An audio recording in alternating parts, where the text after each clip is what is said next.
మీరందరూ సహకరించి చెయ్యికి చెయ్యి వేసి మీరందరూ సహకరించవలసిందిగా కోరుకుంటున్నాం. ఇది ప్రతి ఒక్కరికి మన పెనుగొండ మన మున్సిపాలిటీ అందరికీ ఒక ఆదర్శంగా తయారు కావాలంటే ఇక్కడున్న ప్రతి ఒక్కరు పెనుగొండ పట్టణ ప్రజలందరూ సహకరించవలసిందిగా కోరుకుంటున్నాం. జనరల్ ఫండ్ 1 కోటి రూపాయలు ఇచ్చింది.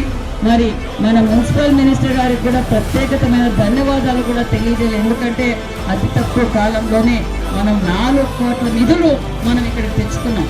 మీరందరూ సహకరిస్తే ఖచ్చితంగా సత్యసాయి జిల్లాలో ఉండే మున్సిపాలిటీలు అన్నిటికన్నా టాప్ మన municipality clean and green award రావాలి అంటే షాప్ ఓనర్స్ అందరూ సహకరించవలసిందిగా కూడా కోరుకుంటున్నాం. ఇప్పుడు పెనుగొండ కోట అంటే ఒక పక్క శ్రీకృష్ణదేవరాయలు గుర్తొస్తారు, ఒక పక్క కోట గుర్తొస్తుంది. అంత సుందరీకరణంగా మనం తయారు చేసాం. మీరు గ్రీనరీ అంతా కూడా బాగా ప్లాన్ చేస్తున్నాం. మంచి మొక్కలు కూడా పెడుతున్నాం కాబట్టి దాన్ని కాపాడవలసిన బాధ్యత మన అందరికీ ఉంది.